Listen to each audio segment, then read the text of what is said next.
Good evening, friends.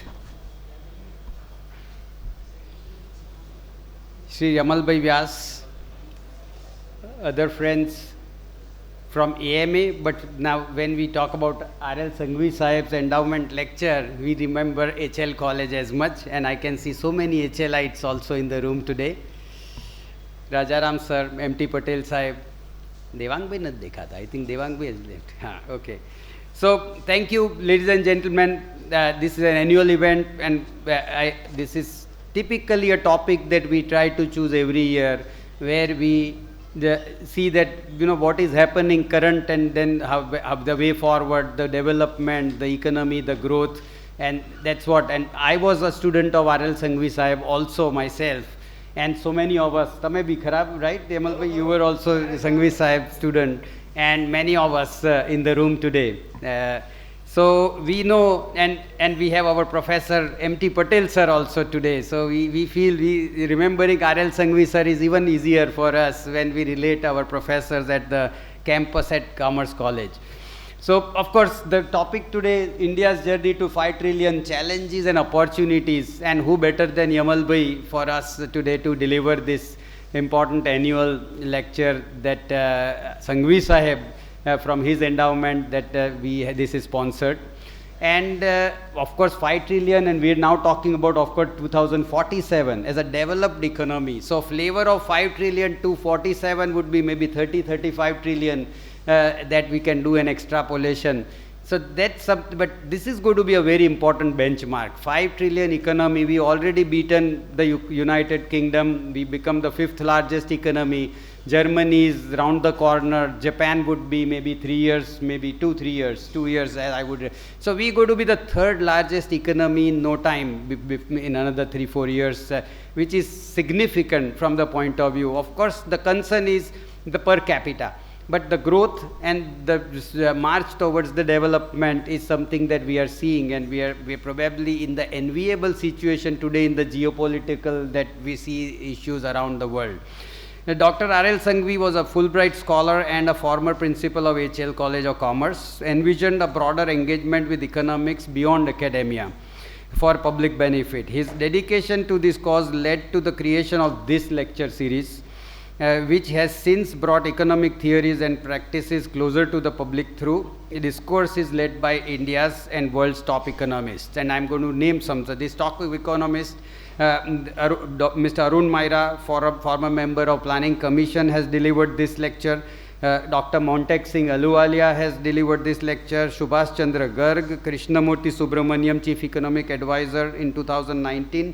Professor Ravindra Dholakia, IIM Ahmedabad in 2022. And thanks Yamal bhai for today gracing this lecture series in 2024.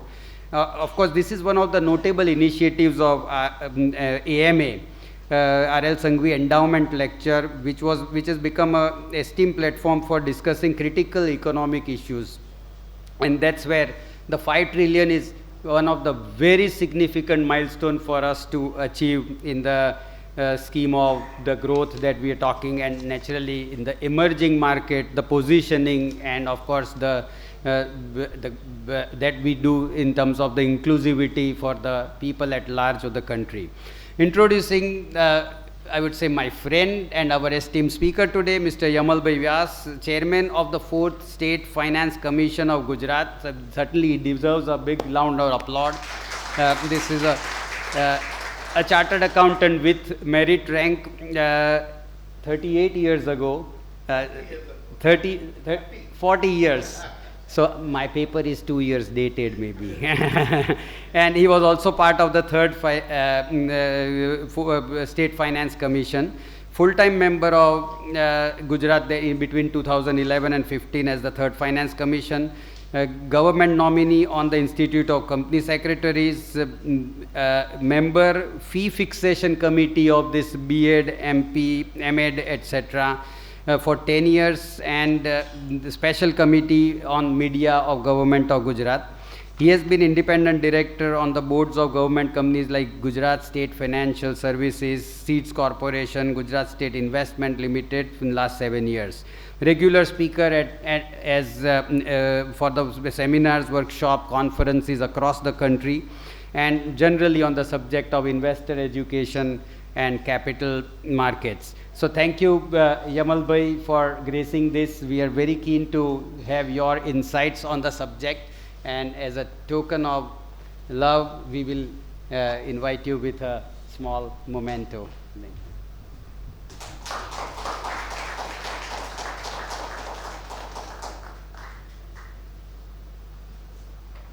Yamal Bhai, you would be comfortable from here, there, yes. So please, over to you. Everybody is here to listen to you, and not me for sure. Over to you. Take it away. Thank you, Sawan Bhai.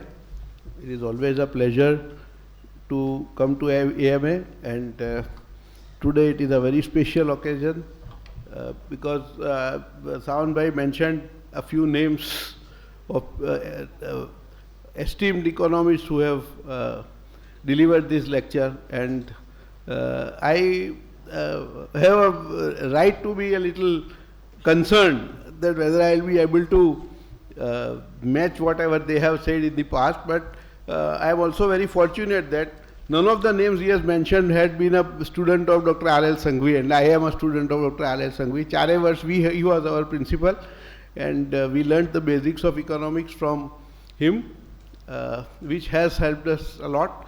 And I am also very fortunate that one of our other professors, Mr. M.T. Patel, is also here, and he was the one who also taught us for 4 years in college. So it is really good to see all, most of the known faces here. And the topic that I have been given is like very much in discussion in the media among people, especially the I would say the learned people, the knowledgeable people, that 5 trillion economy target is to be achieved as soon as possible, and everyone is very happy about it, everyone is very charged up about it. Now, I am a very, I remember that before 2018, when this 5 trillion figure came up, I am sure that except for the hardcore economists, no one in the country knew what the GDP of the country was. But the Prime Minister gave a call to make India a 5 trillion economy in 2018, and then the discussion started, the awareness started, and that is, I think, one of the reasons why in the subsequent years the economy has done really well in spite of 2 years of COVID. So I am a very great fan of films and cricket like everyone else. So I remember that you used to have good films, good actors before 1975, but then one person called Amitabh Bachchan and 2 people called Salim and Javed, they came up with a film called Diwar, and that changed the way of looking at movies forever. Similarly, India was playing cricket for so many years, I think right from 1932, even before independence. But till that time, we also won the World Cup once, and we did very well in bits and pieces in spurts. But when Mahendra Singh Dhoni came, then India knew how to win, and then after Dhoni's coming, Indian cricket has been different. So that is exactly the way in which I think the Prime Minister has changed the Indian economy's outlook. Everyone was working very hard earlier also. There were governments which were doing good work also. But the kind of charged motivation that he has provided, I think that has been a very, very strong factor for every Indian now talking about the 5 trillion economy, and that is, I think it is a very good thing for every one of us. Now, to put this 5 trillion GDP in perspective, as Sawan Bhai rightly said, we are number 5. We have the last released figure was 3.9 trillion Indian GDP, and Japan is 4.1, Germany is 4.6. So we are in like handshaking distance of both these countries, and Japan, 22 it was 4.2 trillion, and then because of the fall in yen and other reasons, it became 4.1 trillion in the subsequent year 23. So maybe that has also helped us, but I think maybe in 25, 26 we'll overtake Japan, and then in a year Germany also, because both the economies have slowed down. They are but practically at a standstill. They are just, Germany is having in fact major problems. So maybe we can overtake Germany faster than we can overtake Japan. But then comes the difficult part, because the other two countries, the first and second, are way, way ahead of us. China's last declared GDP was 18.5 trillion. And US was 28.8 trillion. So it's a long way off. But still, number 3 in the world is actually a very, very proud moment for us. And 5 trillion is just a target. We have to go much ahead. As Sawan Bhai rightly said, by 2047 we should be having 30 trillion economy. And so just imagine, we'll be almost 8 times from the present level in just 25 years, even less. So the kind of growth we have never seen in the past, now we are going to experience, and everyone is prepared for that. And there are a lot of, in the subject's title, it said opportunities and challenges. I'll talk of both.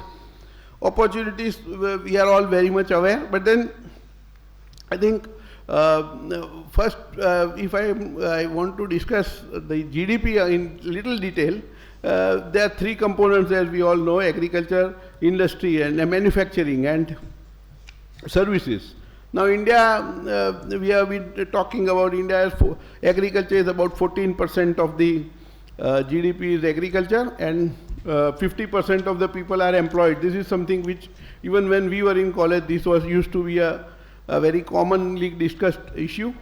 And then industry, currently it is about 22%. 14% agriculture, 22% industry, and manufacturing. Industry is not the right word, because it also includes mining and related activities.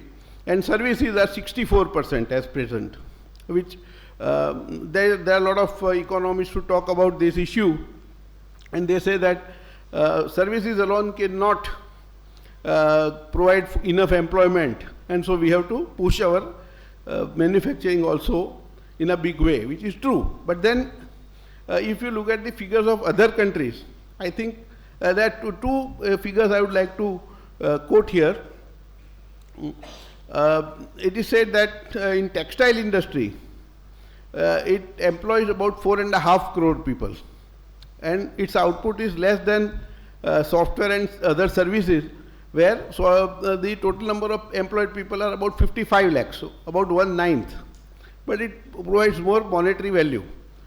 And textile provides more employment. So we need both. Now, if you look at the comparable figures of China and USA, which we should be looking at now, the other countries are more or less under control. China agriculture forms about 7% of the total GDP, and US, it is, I was surprised when I learnt this, that is only 0.9%, 96%, less than 1% is agriculture. And manufacturing, China, we are 22%, China is 38%, and US is 18% of the GDP. So then comes the real clincher. Services are 64% in India, 55% in China. In US it is 78%. And US is the largest economy, and it is way beyond even China's reach at present. So it is not that services cannot take us to that level. Services do provide a lot of value, and it is true that US has an advantage that their population is maybe 35 crores. Our population is 4 times that. So that is one thing. So for us, the requirement would be to increase the manufacturing sector and also the services sector, both at the same speed. And maybe agriculture can only be adjusted. Agriculture is a priority, our problem for us, not a problem but a potential problem for us, because if agriculture does not grow at least 3, 4, 5% every year, then there could be a problem of feeding our 140 crore people. our own consumption of agriculture products is huge. So food grains are not very value-added products, whether it is rice, whether it is wheat, whether it is maize, whether it is pulses. These products, whatever you produce will be consumed internally. Most of it is through the free distribution system or at a rationed price. So a very subsidized price. So agriculture will likely not be a very major portion of our economy even in future, but at least we need a certain level of growth and probably a little change in the breakup of agriculture products, because agriculture would also include fruits, horticulture products and a lot of other things, including fisheries and related businesses. So agriculture broadly may not be we may not offer much potential for growth in the next coming, if you want to reach 5 trillion and beyond. The key is with real growth of services and manufacturing, and that is where we should be looking at. And we have a certain large number of advantages, in fact. One is the workforce, which is a problem and an opportunity both. Now the workforce, every year 10 crore people come into the job market, and the certain political parties say that not more than 1 crore are getting the jobs, which is probably an exaggeration on both sides. But one thing is certain, that now the level of unemployment is falling, and this is evident not from the government figures or any other figure, but also from the fact that on the ground we see a lot of people doing a lot of things. I think the biggest employer in current terms, the current last 2, 3, 4 years would have been the Zomato and Swiggy, where these gig workers are doing really well. They are all getting good employment. They are buying bikes, whether the company buys or they themselves buy. So it is setting up a chain of consumption, which is, I think it is taking us very fast towards a very high level of employment. And another interesting, I would say, very encouraging thing has been the participation of women in the labor force. This has been always been a problem. One is because of maybe the informal sector. Earlier, informal sector was a huge part of our economy. Now it is being formalized because of technology, digital technology and all, which I won't go into because all of you know it very well. But one interesting figure is that in 2017-18, the number of women in the workforce was 22%. And now the number of women in the workforce is 37%. So there has been a significant improvement in the number of women joining the labor force, women above age of 15. And this is where I think manufacturing is by force, by default I think manufacturing is growing, because most of the women work in low skill manufacturing jobs, maybe ready-made garments, maybe household products, maybe firecrackers, so many other small manufacturing units where large number of women are employed. Now here, again comparing with China, we put this in perspective. In China, 60% of the women work. So I think we are still way behind China at 37%, but we are improving, and that I think if that grows, if they get employment opportunities and they work, ultimately the money comes into the family, whether it's a female earning or it's a male earning. So the overall unemployment level, in fact, that what has happened is that because of this, it is probably, I don't have the numbers, but this is what has been the experience of the government also over the last 5 years, that the number of startups has increased, and there is a relationship between them. Because if the woman in the family is getting a regular income, which is enough for their sustenance, then there is a possibility that the man in the family can take some risks. Normally it happens that someone has to earn in the family to bring up the children and have a good life. Now if that doesn't happen, if the male is taking some risks where there is a possibility of no income for some years, and the woman is not working, Now, if when women have started working, the males in those families have started taking risks, and that is why that is one of the reasons why there has been a spurt in the number of startups. And as we know, there are more than 110 unicorns in the country, and we are looking at maybe 250, 500 unicorns in a few years from now.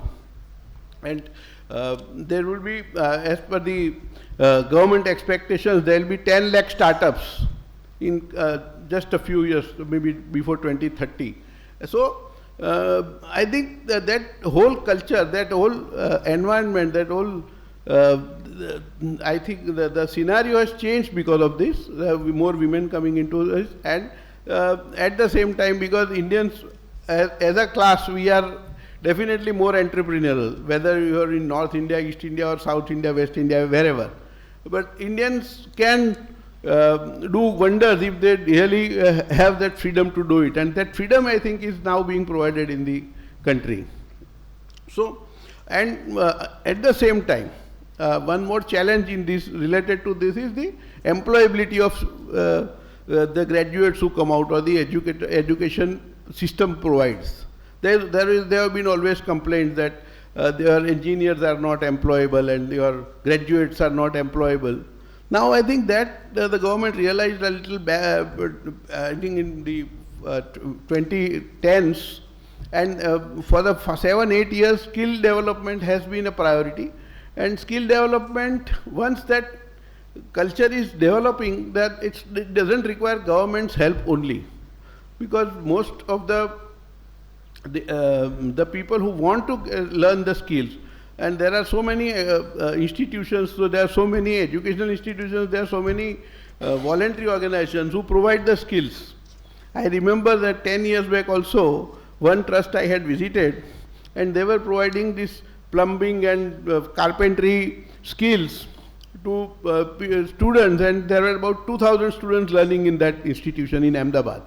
So, and that makes them employable immediately, because there are a lot of opportunities in those kind of skills, where it doesn't require a certificate from ITI only. If you know the work, you will get work.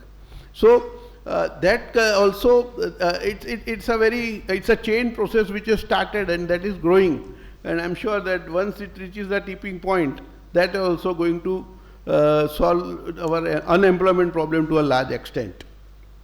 Now, one fact that I came across when I was researching for this was that we have the largest number of STEM, science, technology, engineering, mathematics, graduates in the country, in the world. And that is something which the world cannot match in sheer numbers in terms of our education system. Because any student who takes any of these 4 faculties, now as far as I understand the education system, which I am not an expert on, but that education system provides a good level of understanding of the basic subject. Maybe your primary school 4th standard student will not be capable of reading his name, that is possibility. That is always a possibility. But someone who has graduated in mathematics from a college in India most likely will have a good knowledge of mathematics. There may be exceptions, but that cannot be the rule. And that is what people have been experiencing. Our graduates are doing well in India and abroad, and the kind of demand that has been growing for this kind of people is also in keeping with the supply. So I don't think anyone on these 4 segments has been complaining of unemployment. Yes, I think the problem is only in the general stream education, where I'm not an expert on this, so I'll not comment on that, but that is one area where institutions like Ahmedabad University are doing a good job, I believe, and they are now training people to be really capable of whatever they want to do. And that's, I'm sure that will also catch on once the experience of Ahmedabad University is known to others, which I'm sure it is. Now, I would like to, for growing the manufacturing base, one state, it's not politically correct for me, but I still say that, one state that has done really well is Tamil Nadu. Tamil Nadu has done lot of things which other states can do, and that are trying, and Gujarat is very close to that. But we have some labor laws and some issues where things are still being sorted out. But Tamil Nadu, for some reason, has been able to get the three largest segments of foreign investments: electronics, automobiles and footwear. All the major international brands who come to India to manufacture, they go to Tamil Nadu. And they have been, and then I was trying to find out why that has happened. And one thing that I could make out was that this is not under this government, but it was long back, I think 10, 12, 15 years back, when Ford wanted to shut down their factory in Tamil Nadu because they had decided that they'll withdraw from India. And they wanted to close down shop in India. Then their unit was in Tamil Nadu. And at that point, the government and power at that time, which I think was Ms. Jayalalitha, they stood with them and helped them exit very, very quickly. This is one area where the foreigners have a problem with India. That closing down a business is very, very difficult. But Tamil Nadu probably did very well they made Ford very happy. And as a result, when recently Ford wanted to come back to India, they chose Tamil Nadu. And that is one area where I think the states have to take their own decisions, because it's a state subject. Labor is a state subject. The central government has done everything it can do. It has changed all the labor laws under their power. But the labor is under the state, and that I think is taking a lot of time for various reasons. And the biggest problem, again Tamil Nadu has a problem also, that I was reading about the textile industry, the ready-made garments units in Tamil Nadu, and they have a problem because more than 300 workers if they take, they have a lot of paperwork to do and compliances and all, and which is hindering the growth. And because of that, they feel, the entrepreneurs that article had spoken to was of the feeling that Bangladesh and Vietnam are gaining ground primarily because of our labor laws. And I think Gujarat government has come up with a very good policy recently where this kind of problems may not arise, and so we can see a ready-made garments business in Gujarat picking up quickly, and I'm sure other states will also catch on. But this is something where as the opportunities and challenges, that's what the title says. I think challenge is that reforming the labor law. Labor law has been a very, very strong limiting factor for industries, especially where there are a lot of number of people required, and to quote ready-made garments, where there is a huge potential because we already manufacture fabric of whatever quantity, whatever of quality we want, whether it is cotton, whether it is synthetic. We have enough fabric production capacity.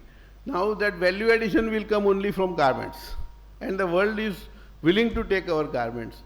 The problem lies inside, and that I think most of the state governments also will realize. The better ones will realize faster, and they will grow further ahead. So that is one area where I think we are doing good, and we should be doing good. Now, another area where there are already a lot of discussions about developments is infrastructure. And infrastructure is the priority of the central government as far as I understand. And last year, 23-24, the budgetary allocation for infrastructure was 10 lakh crores. 24-25 it is 11,000 crores, and next year it's going to be higher, that is for sure. So when this kind of money is being put into the infrastructure development, especially creation of assets, it has to have a very long-term impact. To give you an example, USA spent a lot of money on infrastructure, especially building roads, their interstate highways, which everyone is talking about, especially when we were studying in college. I think the roads in USA, whoever went there and came back, the roads in USA were heaven. Everyone was talking about the roads. So they spent a lot of money in 1950s and 1960s after the Second World War, and those highways are still giving them a lot of advantage because that changed the whole scenario in US. Goods transportation, passenger transports, movement from one state to another, that helped so much that USA suddenly became much, much bigger in the 70s and 80s. So the same kind of process we are undergoing in India this last 5 years, and maybe over the next 5 years. And once this infrastructure is in place, we are going to go really fast in GDP growth. There is no doubt about that. And this infrastructure is not only roads. It is a lot of other things which I'll come to a little later. These roads, what we are experiencing is roads because most of us move by road. Most of people like me, we don't have an industry, so we really don't know how transportation of goods is taking place. But I'll come to that later also. That's another area where we are actually doing good. But now, roads development has helped in lot of things, and this is going to be the improving across. I mean, I say roads, it's not only highways. Rural roads, in 2014, we had about 3,49,000 kilometers of rural roads. Now we have 7,89,000 kilometers. So more than 4 lakh kilometers, more than whatever we had till 10 years back, we have created over the last 60 years, previous 60 years. Last 10 years we have done more than that. And it shows because the connectivity of villages has increased, and the related benefits of that also are being felt. Now, coming to the freight movement, the government has been working on dedicated freight corridors, which most of you may be aware.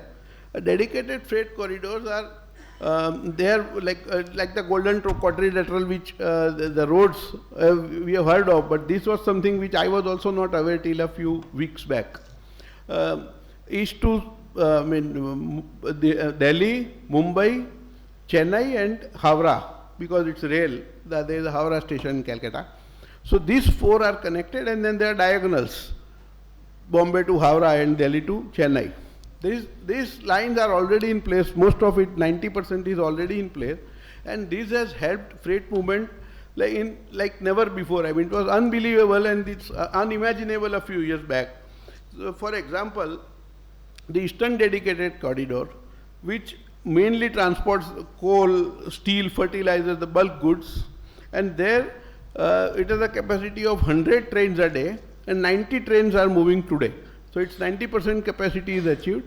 And the Western Corridor, which includes Gujarat also, there about 70% of the capacity is being used, right? And there movement is mainly tankers like petroleum and other things, the closed kind of containers. And if you look at the unit for measuring this freight movement is net ton kilometers. Now, this year, 6 months, April to October, 7 months, almost the movement of freight was 29 crore net kilometers, ton kilometers, 29 crore.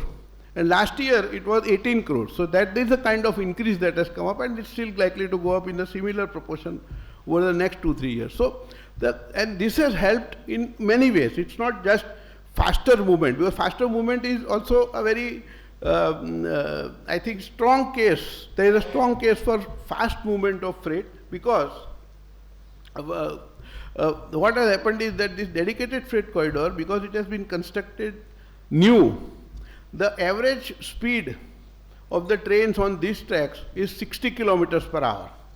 While on the Indian railway network, which still is used, of course, because the connectivity is still not there for everything, and the feeder routes have to be on by a railway network, that the speed is 25 kilometers. So 25 kilometers, 60 kilometers. That is the difference. Because the freight moves faster, the goods move faster, the cost is lower, and eventually the transportation cost, the logistic costs are coming down very heavily.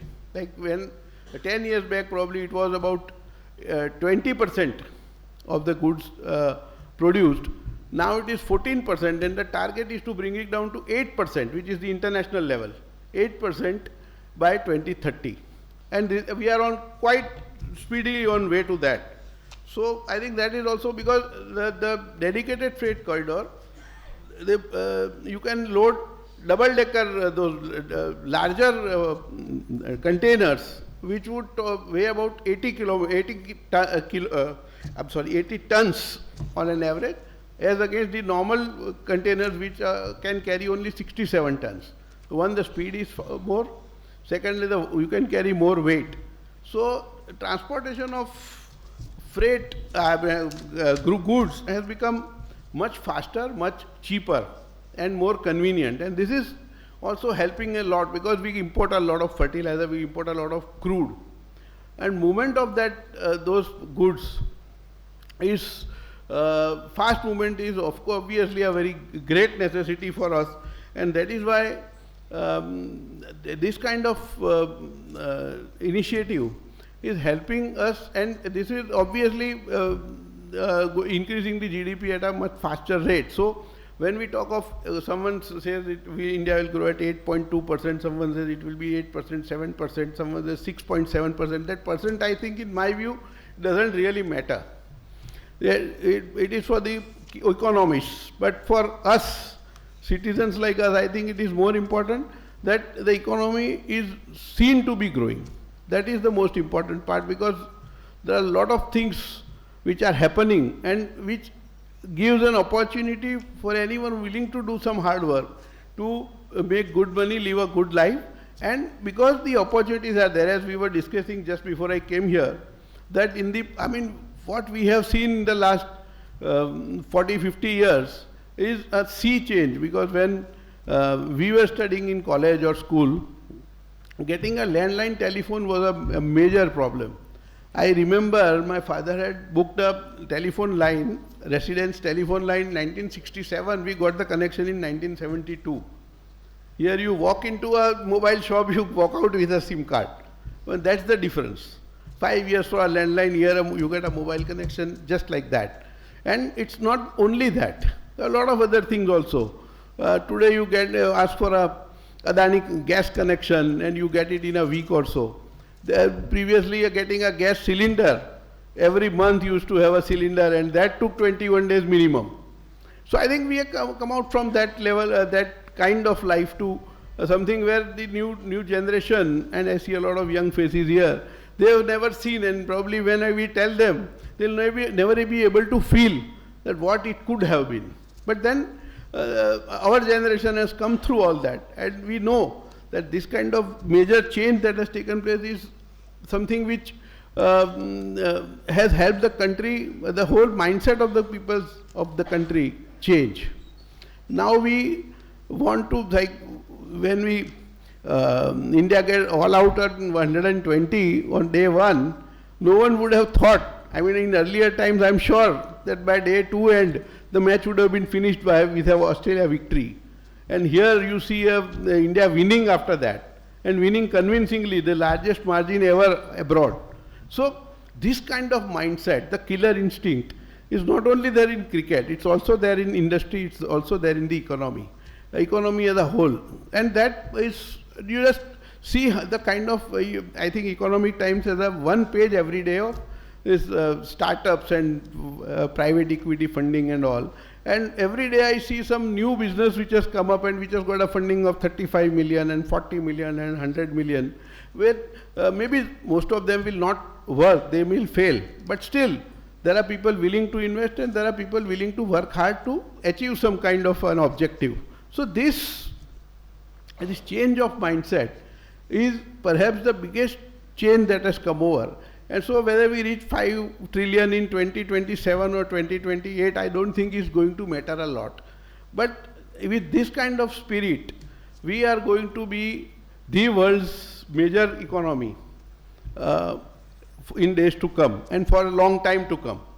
there are so many things which may come in between, but then global issues affect everyone and they do affect India also. So overall growth may slow down if there is some other calamity like COVID. But then I think even there, during COVID, the world suffered much more than India.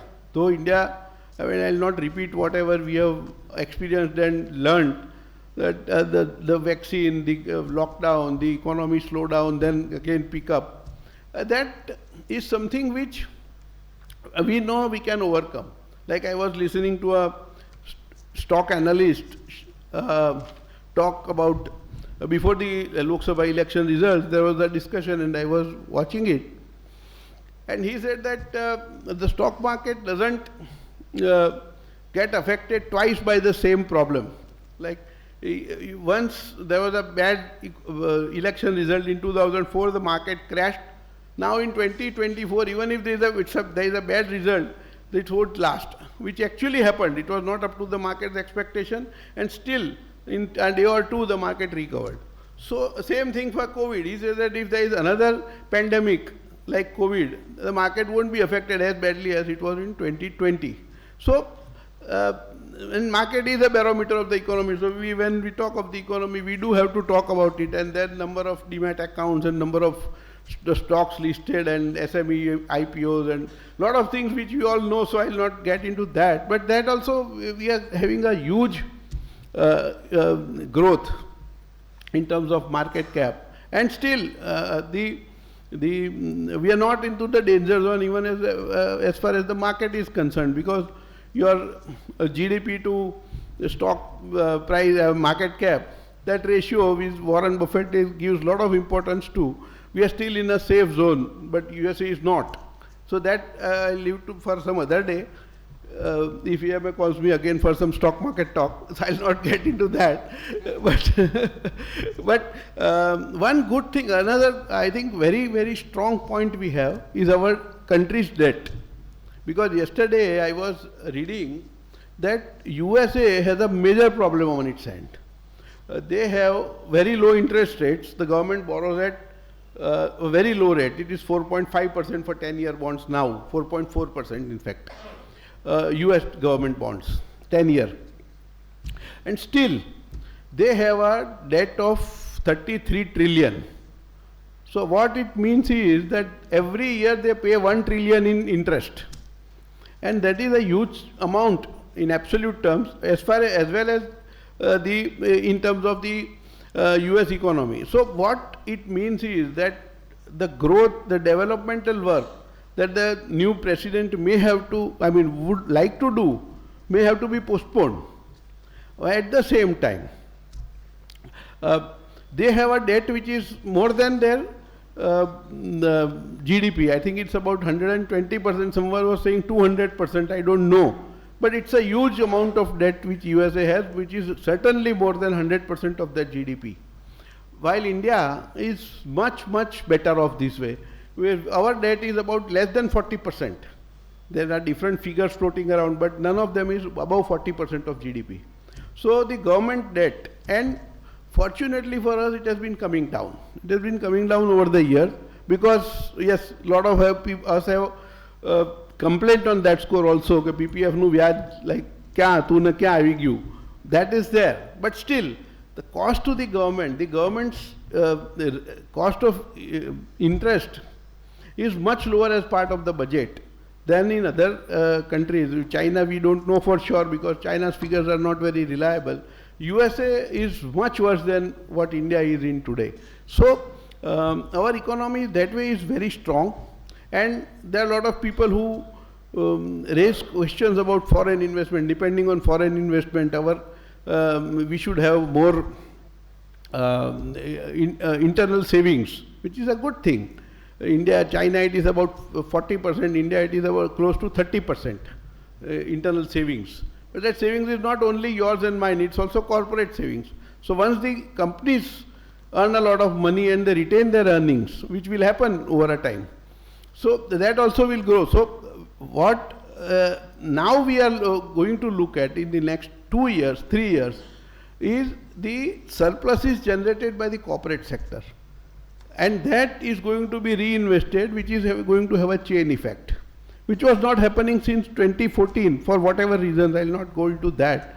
There were a lot of bad debts of banks, there was a lot of other things, and because of that, the economy, the private sector was not investing because there are a lot of unused capacity, especially in the larger sectors like steel or cement. And that is why it is generally a thumb rule that when the capacity utilization in any sector reaches about 85 to 90%, then reinvestment in capacity building will start. And that happened sometimes in 2022-23. Especially sectors like cement and steel, which are the biggest in terms of value and in terms of employment also, and investment. They require large investments also.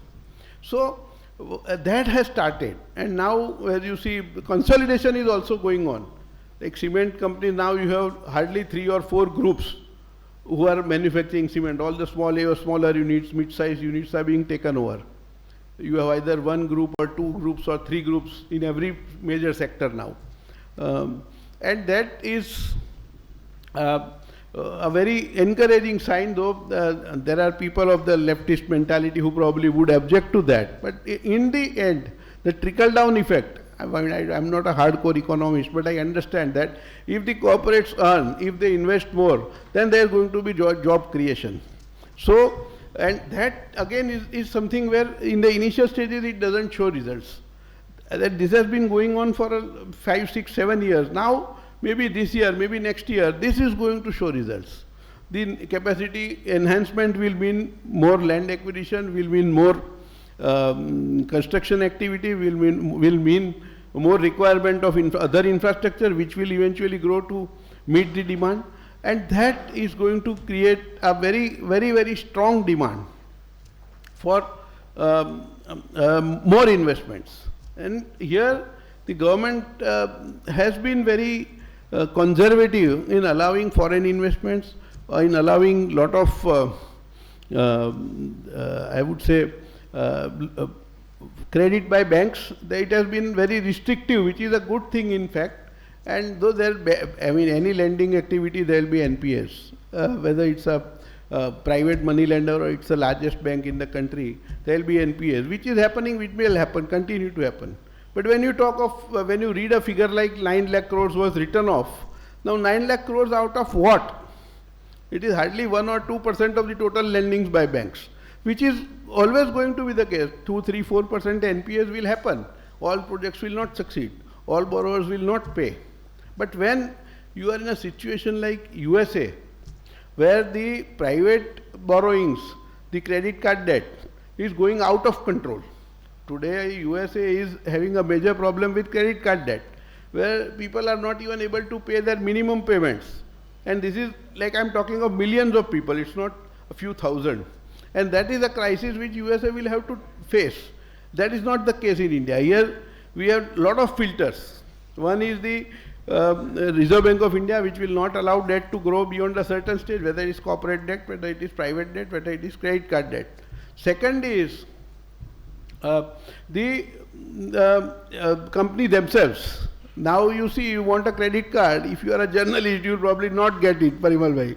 If you are a lawyer, you will probably not get it. I mean, there are so many filters which you have to pass through. So there are, as an economy, as people, we are very conservative. So what is happening in USA, I don't think will happen in our lifetime at least in India. So that is something where again we are on very strong ground. And financial sector, as I spoke of banking, so let me also say that banking or financial services overall, I was talking to someone and he is a very knowledgeable person. He said that whenever any economy has moved from 3 trillion to 5 trillion, which was what I'm talking of 2 years back, the 35% of that growth comes from the financial services sector, whether it is banking, whether it is stock market, whatever it is. So that, I think we are in that stage where a lot of growth is going to come from the financial services sector. And financial services is one area where, as Sawan Bhai can vouch, I think when I became a chartered accountant, my membership number was 35,000. So 49 to 83, 44 years, there were 35,000 chartered accountants. Today there are 4.5 lakhs. So it's like numbers are going up. Same thing has happened with other financial professionals. Where whatever professions are regulated, the numbers have gone up exponentially in the end. Don't talk of 40 years back. I think in 2008, there were about 1.5 lakh chartered accountants. And in 15 years, that has grown threefold. Now we have 4.5 lakhs. So that's the kind of growth we are seeing, and that is seen everywhere. Number of stock brokers, that has gone down. Number of investors has multiplied. Like last 2 years, numbers of investors you see, and the kind of volumes that we see in the derivative segment, I think you all know about it, so I'll not talk about it. ગુજરાતીમાં કહેવત જે સુથાર રૂમન બાવાળી है, so I will come back to stock markets highlighting. I don't have to restrict myself for that. But the financial services sector per se is on the cusp of a very, very rapid growth, even in the coming years. Maybe there will be again consolidation in banks also. There are a number of small banks which are still operating. Those banks probably will get merged into larger banks, and there will be the cooperative banking sector which will continue. Because cooperative banks still offer, I think there are people of my age and probably above, who still are comfortable doing physical banking, but the larger banks, the private sector banks, the government banks, now they don't encourage personal banking. They are going to the bank personally. Personal banking are two kinds. I am talking of going to the bank branches personally, which is not encouraged by the new banks. So there will be a segment of people at all times, especially the less educated people, the rural people, who will need to do that, and therefore that I think that there will be a separate segment of cooperative banks, which are also being strengthened by the government. They do, and RBI is doing a lot of work on that also, I am aware. So that part will definitely be taken care of, but the larger banks will get larger. And eventually I think in the next 5 years, we'll have probably 5 private sector banks and 5 public sector banks. That is all that I can foresee. And those 10 banks will continue to rule the financial segment, the banking segment. Probably more, some foreign banks also, but they come and go. Like I think Hong Kong Bank, HSBC, has come and gone back from India more than 4 times in the last 20-30 years. So the foreign banks will never be major players in India, in my view. But our local banks, I think we'll have 10 banks, and the rest will get merged into the bigger banks. So that consolidation will also help, because as we have seen, there were 22 nationalized banks, now there are 12. 10 banks got merged. But that employment has not gone down. State Bank is also recruiting, and other public sector banks are also growing and recruiting more people. And the private sector banks are also recruiting in a big way. So the employment is also being generated in spite of consolidation, which is the fear most of the leftist people have generally instilled in our minds, that consolidation, computerization, digitalization, that will you lose jobs. That happens in segment wise, yes. Some segments will lose your job, but overall the economy, because the next generation in that same family probably will learn something new, and he'll have an opportunity which is much bigger than his parent. So that continues, and that is a natural process. But overall, the economy, I think the services sector, software, of course, the GCCs now, General Capability Centers, Global Capability Centers, they are coming up in a big way, whether it's Hyderabad, whether it is Pune, Bangalore, Chennai, I think, even Ahmedabad, Baroda also, I think the GCC is coming up. So these are again areas where there is a lot of growth, lot of employment opportunities. And this is where India will have a very major role to play, because actually when the name suggests global capability centers, they are global. So the world has to come to us now because of various advantages that we offer, and that is another good sign. And I think that is something which all these things add up to one thing, that the new generation, the demographic strength that we have, the demographic dividend, as they say in common parlance, that is, the new generation is now much more optimistic about the future than we were when we were young. So, I'm still young, of course, but so I think when that is a major sea change, and the new generation wants to do something, they have the opportunity, and that is something where I think the country, the change in mindset is going to help us grow from 3 trillion to maybe 30 trillion or whatever happens in 20-25 years time. But we are going to be a big economy.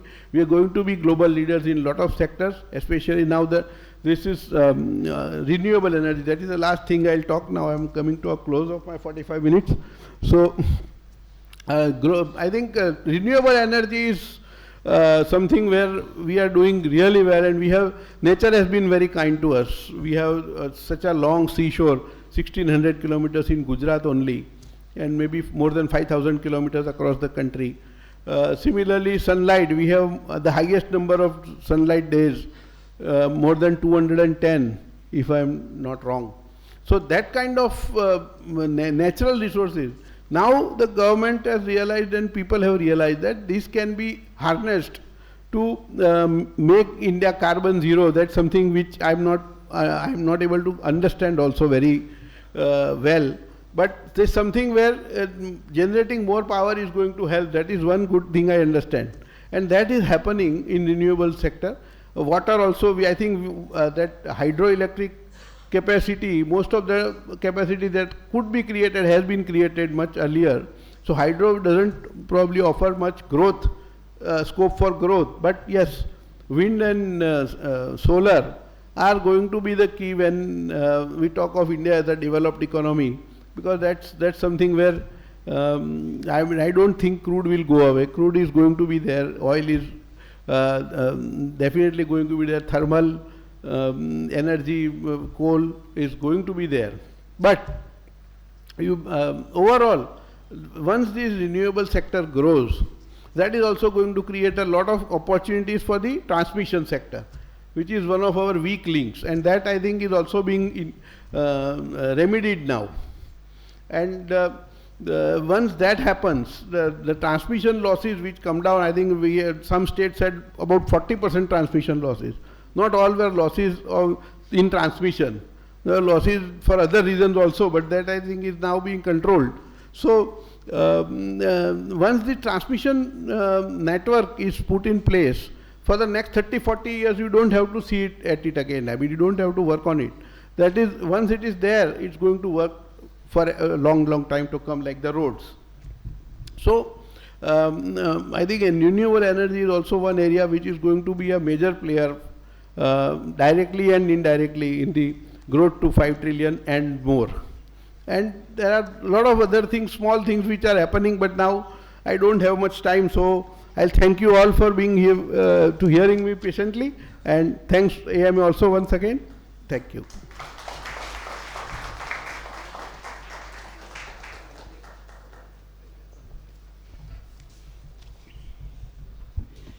We can take some questions, Yamal bhai?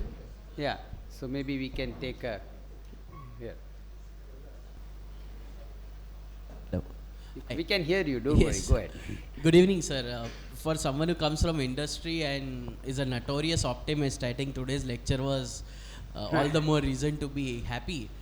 Sir, I just have one question which is more specific to Gujarat, and I think we are in a very happy problem in a way that the entire country is developing. I was talking to Sanjeev Sanyal when he was on campus.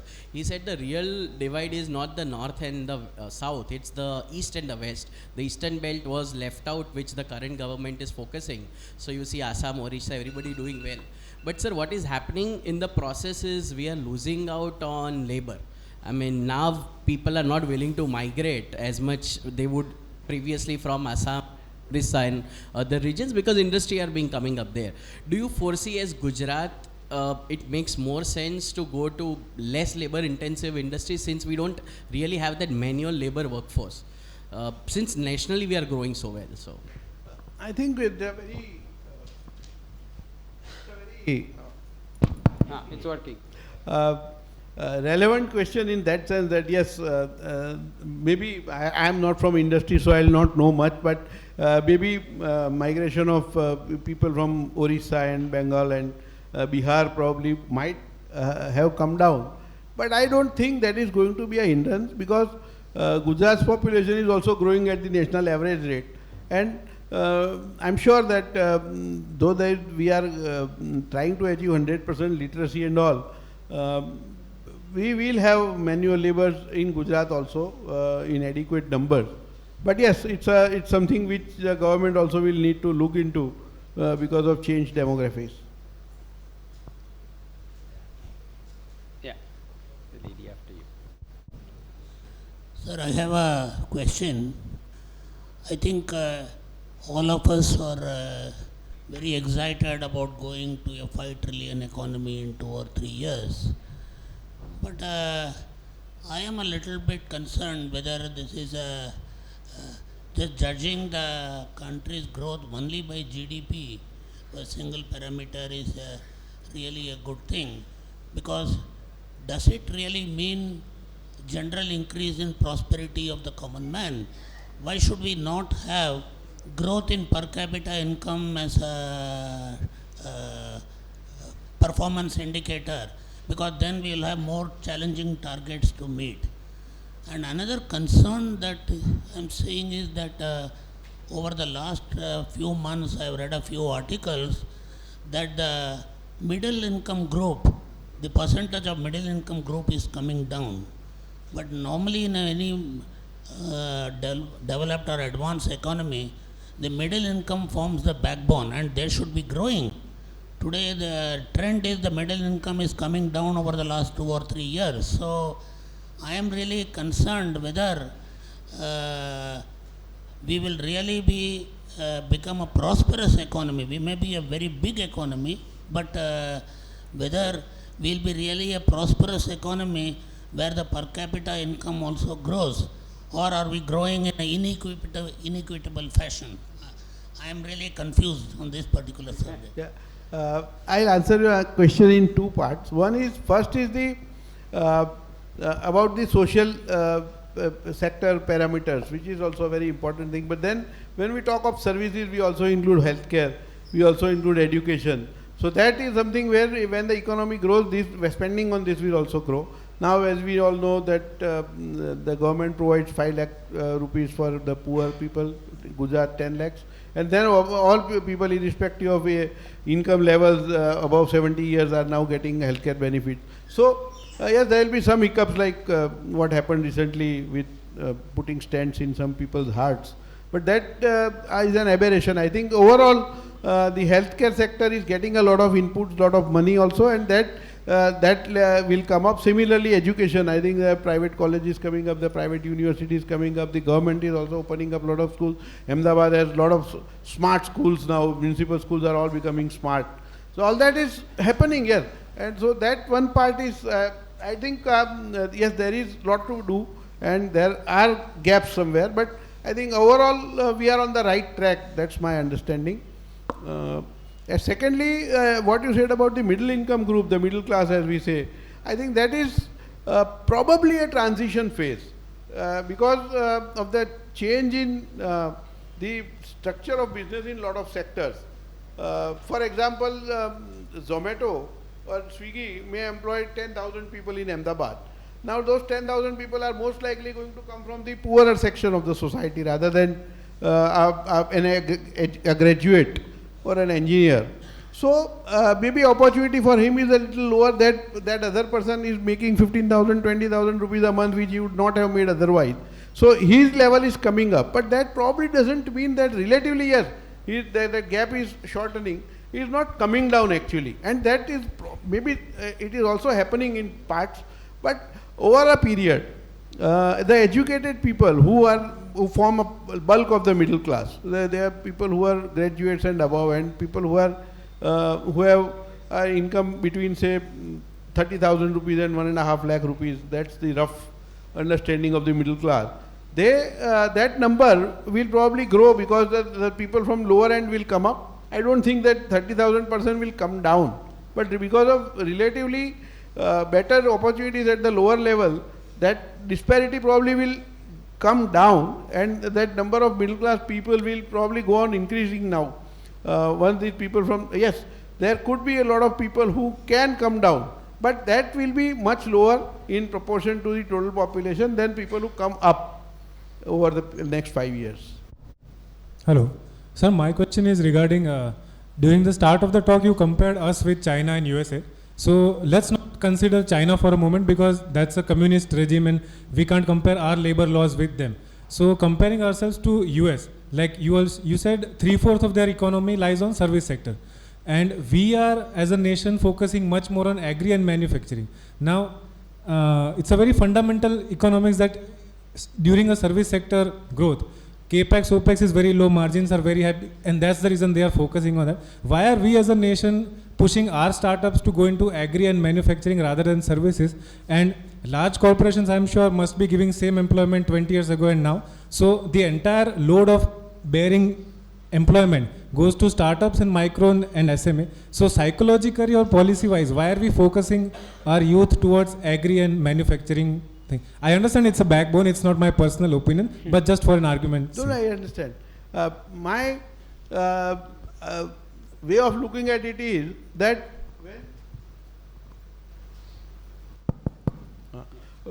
when we talk of agriculture and manufacturing being focused for growth, where services also offer much better scope in terms of value addition and GDP growth, I think the reason is that our requirements are different. Like we have a large population, we still have a lot of uneducated people who cannot do certain kind of jobs in the services sector. And that, apart from that, as I said earlier, we have to feed 140 million people. So I think dairy farming or agriculture per se offers a lot of potential for employment also. And still we have urbanization of about 40% across the country, maybe less.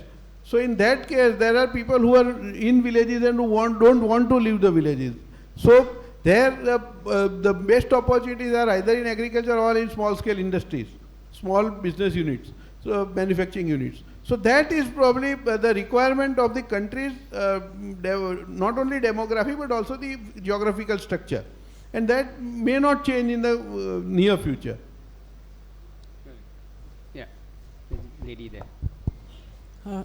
Thank you, sir, for giving a wonderful overview of Indian economy and how we can reach $5 trillion economy. One point that caught my attention is you talked about women's participation in labor force, which has increased. However, what I know is that there is a huge pay gap, and women are mostly engaged in low paid job, and they are more likely to lose job and coming back again. So in that case, because of the huge wage inequality, maybe women are not stepping back into the labor market. And also recent Oxfam report also talks about increase in inequality, overall inequality that sir also talked about. And the report suggests that there is a need to impose wealth tax to reduce it. So being a chartered accountant, I would like to take your view on this. Thank you.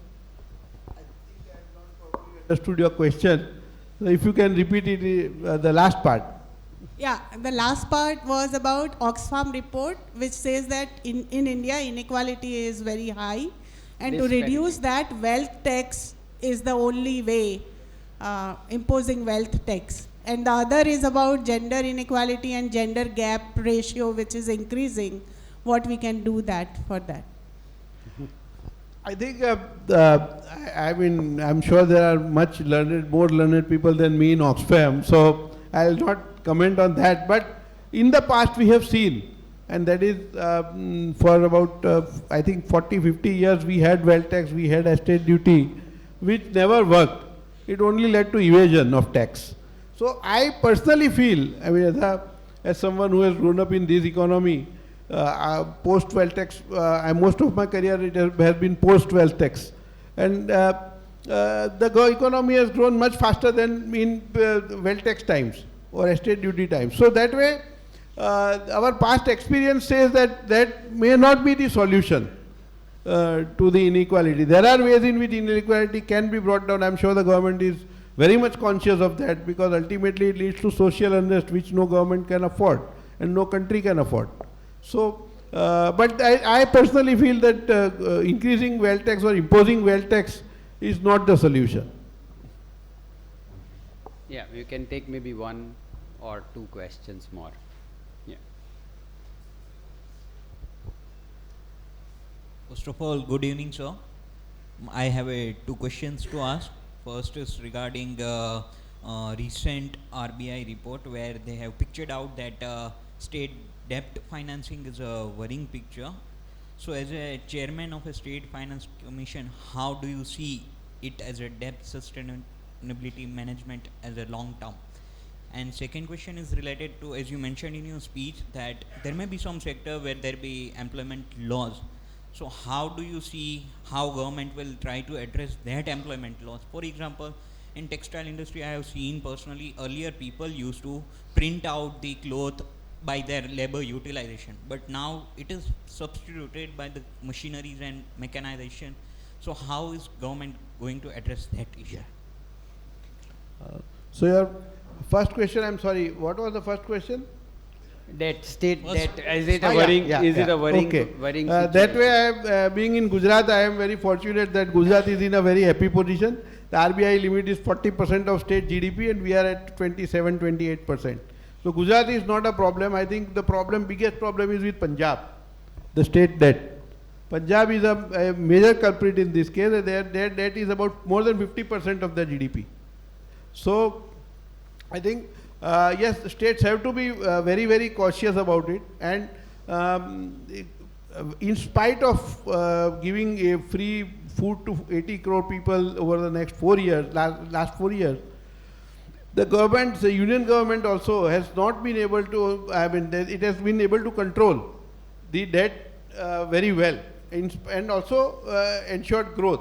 So I think states like Gujarat have been fortunate in that way that the government has never borrowed beyond its capabilities and beyond its requirement, keeping the pace of growth intact or increasing it over time. So yes, but the states who are giving away free electricity and spending a lot of money on unproductive areas, they have a problem, and that I think the 16th Finance Commission is also looking at it the Central Finance Commission is looking at it very closely. We had 2 meetings with them, and that is an area of concern for them also.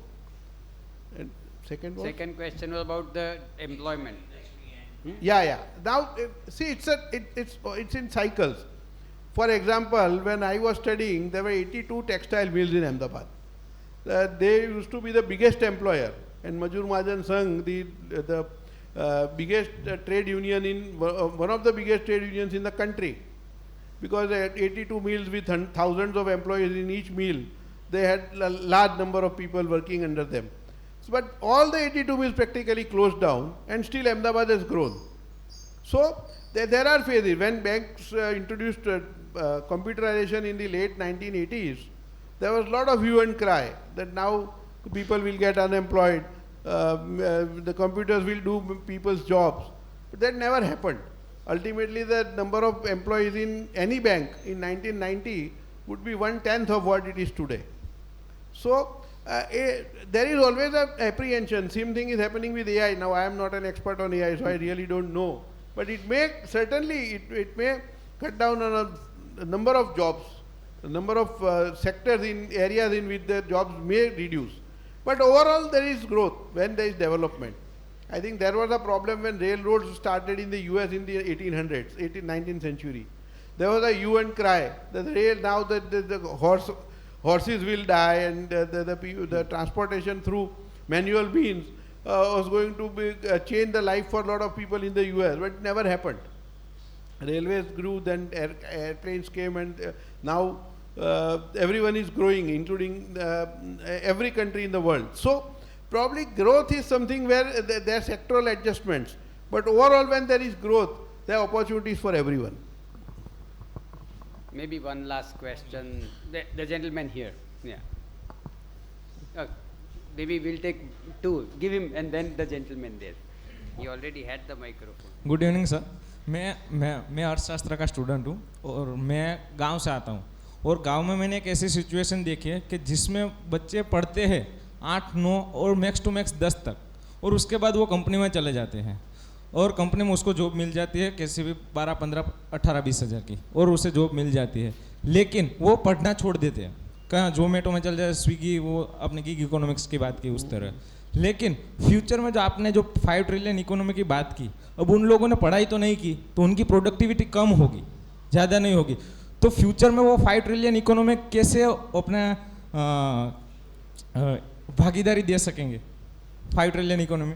और दूसरा question ये है कि कल newspaper में एक article आया था, उस आर्टिकल के हिसाब से पीरियोडिक लेबर फोर्स सर्वे 2023 के हिसाब से कि जो जिस बच्चों ने ज़्यादा पढ़ाई नहीं की उसमें ज़्यादा रोजगारी है, और जिस बच्चों ने स्नातक तक की पढ़ाई की उसमें कम रोजगारी है, तो उसमें पढ़ाई और उसके हिसाब से ये दोनों चीज़ें जुड़ी हुई है। आपने जो पूछा, एक तो जब बच्चा कम पढ़ता है तो उसको 18 साल का, 16, 17, 17 साल का हो जाता है, उसको जॉब मिल जाती है तो वो जॉब करने लगता है।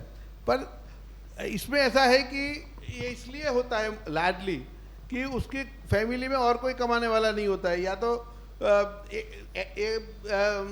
इसलिए होता है कि उसको पैसों की बहुत ज़्यादा ज़रूरत होती है। जब धीरे धीरे उनके फैमिली में उसकी मम्मी भी काम करती होगी, उसके पिताजी भी काम करते होंगे, उनके पास थोड़ा अच्छा फाइनेंशियल पोजीशन होगा, तो वो खुद उसको आगे पढ़ने के लिए कुछ एक इनिशिएटिव होगा उसका खुद का, तो वो कर पाएगा। जबकि अभी ये शायद आप जैसे कह रहे हो आपके गांव में या आपने जो देखा उसमें नहीं हो रहा है, वो होना चाहिए, और गवर्नमेंट भी जितना मैं जानता हूँ इसके लिए चिंतित है, और उसके लिए प्रॉब्ली कुछ ना कुछ तो निकलेगा, पर वो खुद में इनिशिएटिव होना बहुत ज़रूरी है। क्योंकि धीरू भाई अम्बानी भी पढ़े नहीं थे, तो वो he became one of the richest people in the world. तो ऐसा है कि इसलिए उन बच्चों के लिए जिनकी आप बात करते हैं 8, 9, 10 कक्षा तक पढ़े, उनके लिए भी अपॉर्चुनिटीज़ है। इतने स्टार्टअप्स है जो सारे पढ़े लिखे लोगों ने नहीं बनाए, स्टार्टअप्स खुद ऐसे भी होते हैं। और गांव से लोग, गुजरात में मैं आई हब जो है उसमें उनके साथ बैठा था, तो उन्होंने भी मुझे बताया ओडिशा में, ओडिशा के पास के गांव में भी एंटरप्रेन्योर है जो आज अभी 25-50 लाख का टर्नओवर करते हैं। तो ऐसी बात नहीं है कि आज अपॉर्चुनिटीज़ ज़्यादा हो रही है, हर किस्म की, पढ़ने के लिए भी ज़्यादा अपॉर्चुनिटी है और धंधा करने के लिए भी ज़्यादा अपॉर्चुनिटी है। तो मुझे विश्वास है कि ओवर अ पीरियड ये चीज़ निकल जाएगी। और दूसरा क्या कहा आपने? हाँ, वो पूरे इंडिया का प्रॉब्लम है। ये एक्चुअली इसके फिगर्स भी है सरकार के पास कि ग्रेजुएट्स है उनको सबसे ज़्यादा, मतलब सबसे ज़्यादा उनकी अनएम्प्लॉयमेंट लेवल है। और वो अहमदाबाद यूनिवर्सिटी जैसे जो यूनिवर्सिटीज़ है वो सुधारने की कोशिश कर रही है अपने तरीके से। आई एम श्योर दूसरी भी होगी, मैं अहमदाबाद यूनिवर्सिटी को ज़्यादा जानता हूँ इसलिए बताता हूँ। पर बहुत सारी यूनिवर्सिटीज़, बहुत सारी कॉलेजेस ऐसी है जो इस बारे में चिंतित है और काम कर रही है, क्योंकि एम्प्लॉयबिलिटी वही एक इश्यू है। तो अगर आप पढ़े लिखे हो, आपको ग्रेजुएट का सर्टिफिकेट है, आपको नौकरी नहीं मिलती। मेरे पास एक लड़का आया था आज से 5-7 साल पहले, वो इंजीनियरिंग ग्रेजुएट था, डिग्री। तो वो बोलता है कि मुझे एक कंपनी में मैं गया तो मुझे 17,000 ऑफ़र किया, लेकिन बोलते वो उसके मालिक ने बोला कि तू इंजीनियर है, तू डिग्री वाला है, तो तू कहीं जैसे दूसरी जॉब मिलेगी 20,000 की तू चला जाएगा, तो मुझे तुझे नहीं रखना है, मैं डिप्लोमा वाले को 15,000 में रखूँगा। तो दैट इज, आई मीन, ये इंडिविजुअल केसेस होते हैं। पर ओवरऑल जब आदमी अच्छी पढ़ाई करता है और अपनी पढ़ाई ठीक से करता है तो उसको एम्प्लॉयबिलिटी बढ़ती है, वो that is a fact. One last question. Which is the target year of 5 trillion economy, and what is the biggest challenge to achieve it?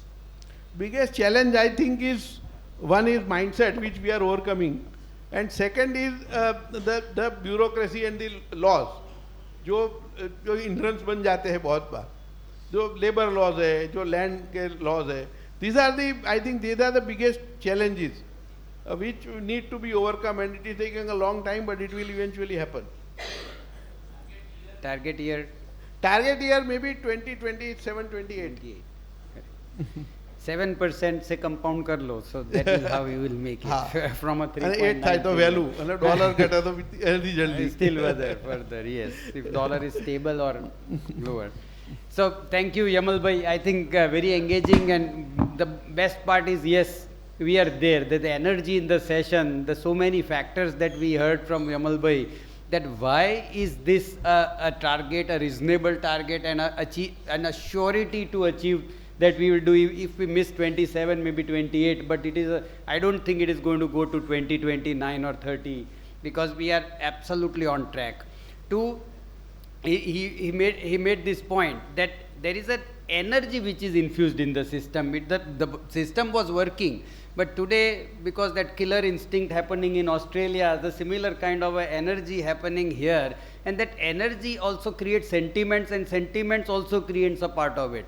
And maybe Rajaram sir, if I would try to take a little bit on your question, certainly is a big concern. 2,500 of per capita versus $80,000 of per capita. We're talking about 32 times. And but the point that I would try to look at it is that our purchasing power, price parity. If we look at a dollar at 35, 40 rupees, then that 2,500 is equal to 10 times. And if we 10,000. And 80,000 is 10,000 and 80,000, because the one is the purchasing power, and second is if our 4 trillion economy versus a 28 trillion of US, it is also 7 times. So we are 7 times either ways that I see from a point of view of rational to build a rational, but from a point of view of the economy, sir, and you may correct me, Yamal bhai, we are 5th largest economy becoming 3rd largest economy. The per capita income, we are some 80th largest economy, as maybe 100th economy. So that's a huge concern, that whether this is bringing in the real prosperity or just the size and scale that we are having. But, yes.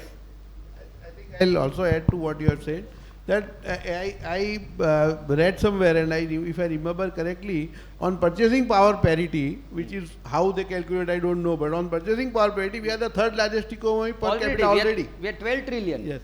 So, and Japan purchase power parity is nowhere, it is still 5 trillion kind of. So we are 3rd with a big margin, with the 4th in the purchase power already.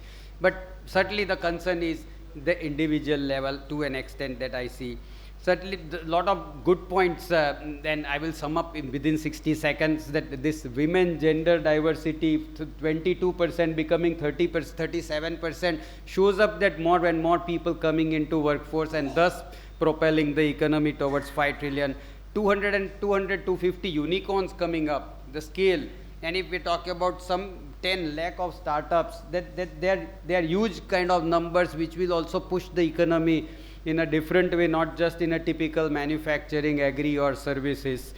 Ease of doing business, very good example, Tamil Nadu exit of Ford at a platter, and they are getting the business again with much larger multiplication. So that is all. The biggest concern was always exit. If I do not make good, how do I wind up? This is the concern all multinationals have when they go globally, that how I'm going to close down my unit, and that if that can be showcased, and which is showcased.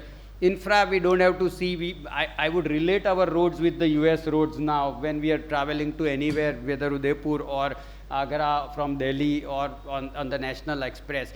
They are absolutely at par in many of the sectors and that we see. So, and that is reduced the working capital, the dead stock on the road. 72 hours of dead materials lying on the road in transportation becoming 40 hours is a huge release of the capital in this country also, just because the roads and GST implementation, checkposts going away. So the FDI liberalization, huge. You know, we can see from that 0% to 24%, many sectors becoming 49, becoming 100% also. And certainly, you know, a 35,000 number chartered accountant, I'm a 48,000 chartered accountant, becoming 4.5 lakh. You know, I'm a 91 chartered accountant, but then the whole 40 years versus another 40 years is 4.5 lakhs more, 4 lakhs more. So that also shows, because that's a demand driven. You know, that's an all in the business, in the profession so well. So, sir, at 35,000 number also, you said that in the younger days, but you are continuing to be in your younger days. the energy that you gave in your session, the opportunities, and of course, then there are challenges also. But certainly, I would say, taking a takeaway from this, that we are in a sweet spot, as India, and we are going to be in the sweet. The Morgan survey also said that decade of India. So we are the decade of India, and we will also have to have search session on the stock market sooner than later. To now, where are we? We are close to 1 lakh in Sensex, or we are close to maybe 1,50,000 over the nenext 5, 7, 10 years. And I don't think it would be a surprise if we reach 1,50,000 in 10 years time, because 12-15% growth we can easily assume. And Patel સાહેબે અમને બહુ શીખવાડ્યું છે કે કેવી રીતે share બજારમાં પૈસા કમાવાના. Right. So thank you, ladies and gentlemen. Thank you, Amal bhai. So happy to have this session and the very nice interaction that we had. Thanks for your participation, and we look forward to the same session next year under the auspices of our dear principal R.L. Sanghvi Sahib's Endowment Fund. So thank you again, and look forward to seeing you again next year. Thank you.